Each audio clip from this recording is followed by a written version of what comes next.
urujijo rwaratangiye, abantu batangira bibaza, baravuga bati se ko u Rwanda ari rwo rusinyanye amasezerano na Leta Zunze Ubumwe za Amerika, kandi ikibazo kiri hagati ya M23 na leta ya Kongo byaba bitewe n'iki? Iki cyaba giteye ko amasezerano aba hagati y'u Rwanda ndetse na leta ya Amerika? Abandi bakavuga ati se ubwo M23 yo yabibarizwaho muri ibyo bintu? Ese abandi bakavuga ati se nk'umuntu aramutse yibye bakagushinja ko ari wowe wibye, uba ugomba guhita ugenda ugasinyira uwo muntu uvuga ko uzamwishyurira? Abandi bakavuga ati se niye mpamvu ikomeye ituma u Rwanda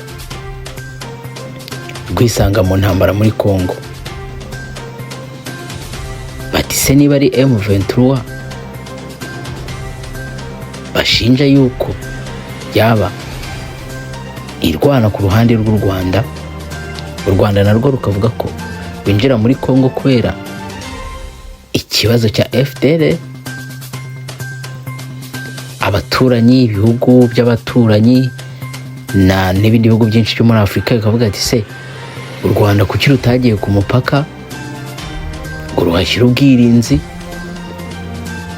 rureke kwambuka rujye muri Kongo, noneho rutegereze iyo FDLR niyinjira ku mupaka cyangwa se yegereye umupaka bayirase, cyangwa se niba yegereye ikora yagresa bayirase, ko ari byo byaba bihendutse kuruta uko u Rwanda rwakora intambara.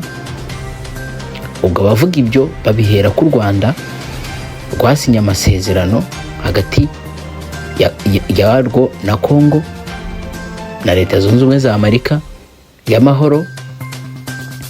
Abandi bakavuga bati se ubwo abanyamurenge babarizwahe muri icyo kintu niba M23 iharanira uburenganzira bw'abanyamurenge? Ko nta hantu bagaragaye mu masezerano, bizarangira gute? Ibyabo bizagenda gute? Ese ibyabo birarangiye? Ese ko Amerika ari igihugu gikomeye kiramutse gitegetse u Rwanda guva muri Kongo cyangwa se u Rwanda gufasha M23, icyo gihe abaturage b'abanyamurenge basigara he? Baba babayeho bate? Ese urwango rukorwa rwiyongereye cyane mu baturage b'abakongomani, abaturage b'abanyamurenge cyangwa se abanyarwanda bavuga ikinyarwanda baba muri Kongo, ubuzima bwabo bwakerekera he? Ese none ntibagirirwa akarengane karenze? Abandi bakavuga bati se niba ikibazo cy'abanyamurenge, abakongomani b'abanyamurenge ari ikibazo cya Kongo, niki cyatuma u Rwanda ruryama ntirusinzire kubera ko abaturanyi bagize ikibazo? Bamwe bakavuga bati Kongo ni igihugu cyigenga gifite uburenganzira, kiramutse kigaragayeho ubwicanyi nk'ubwo ngubwo bubangamira abaturage, abayobozi b'igihugu cyangwa se inzego z'igihugu n'igihugu muri rusange bagomba guhamwa ibyo bintu n'amategeko mpuzamahanga, bagomba guhanirwa icyo kintu mu gihe batabasha kurinda umutekano w'abaturage kandi bari mu gihugu, cyangwa se bagahembera urwango.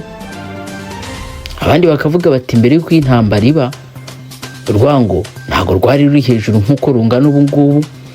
Nyine ibintu bikomeje kuba nk'aho abantu batumva neza uko iyi ntambara izarangira, kuko hari n'ikintu cyatangiye gushibuka mu bantu bavuga bati se ko urubona urugamba rwatangijwe na Rurankunda, kandi Rurankunda akaba yarahungiye mu Rwanda, ariko hakaba amaze igihe cy'imyaka ingahe yose igera muri 10 atagaragara mu ruhame. Bamwe bakavuga ati se yaba yarakoze iki cyaha, cyangwa se byaba bihatse iki ku batagaragara muri rubanda? Se yaba ari politike, yaba abitse amabanga akomeye se, cyangwa se yaba yaragambaniye bene wabo?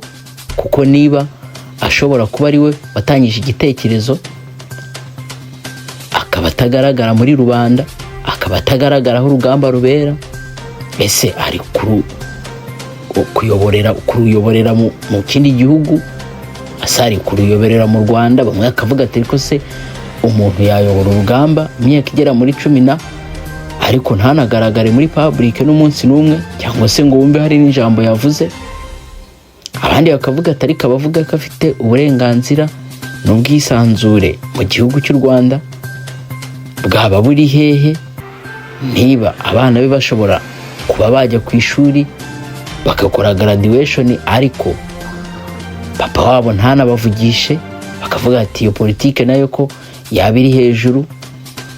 Amakuru akomeza agenda arushaho kuba menshi, bakavuga bati mu by'Amerika yasinye nk'amasezerano harimo ibijyanye n'umutekano kwizafasha Kongo ko yagiye ihura n'ibihugu byinshi by'i Burayi, yagiye isinya n'amasezerano n'ibihugu byinshi, ari nabyo bavuga bati Wiringoma ayo masezerano Kongo yagiye isinya ifite n'ibyo ishyira ku meza kurusha abandi ihanganye nabo, ko bishobora kuba ari cyo kintu gikomeye cyane kiri gutuma bamwe mu bayobozi b'umutwe wa M23 batangira kwicwa.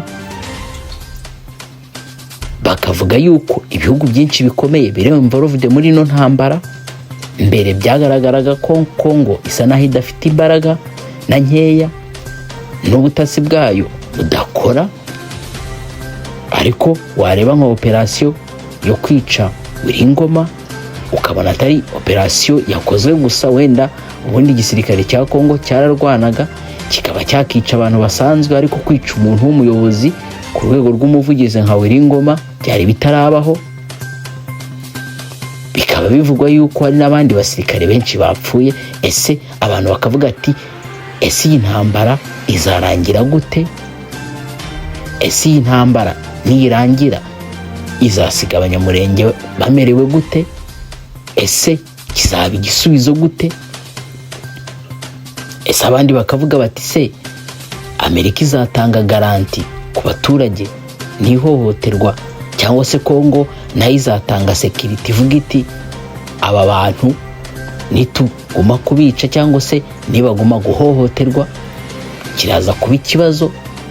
Ese Kongo, u Rwanda, koko Amerika nk'uko ibitangaza ko ingabo z'u Rwanda ziri muri Kongo, ese ingabo z'u Rwanda niziramuka zitagishingwa kuba ziri muri Kongo, ese ibya FDLR byo bizagenda gute? Kuko u Rwanda ruvuga ko narwo rujya muri Kongo kubera FDLR, nubwo abandi bavuga bati u Rwanda rwakabaye rurinda FDLR ku mupaka warwo. Nyine bamwe bakavuga ati igihugu cy'u Burundi cyagiranye ikibazo n'u Rwanda gifunga umupaka, ntabwo cyagiranye ikibazo n'u Rwanda ngo kijye gutera u Rwanda kirase. Cyaravuze kiti niba wenda abantu baturutse igihugu igihe mu Burundi habaga kudeta, abantu bose barabizi, abantu bagahungira mu Rwanda. Bavuga yuko niba ari gutyo byagenze, bo batizeye umutekano hagati y'u Rwanda n'u Burundi, ubuhahirane bwanze, ibibazo n'uruhuri rw'ibibazo bimaze kuba byinshi, ariko byazamutse cyane nyuma y'urupfu rwa Wiringoma.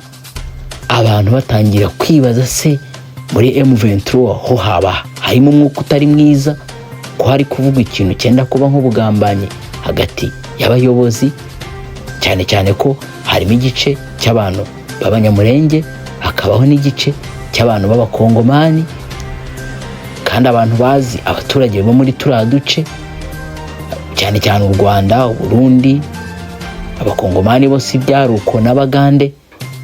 Kuba wafata umuntu umukongomani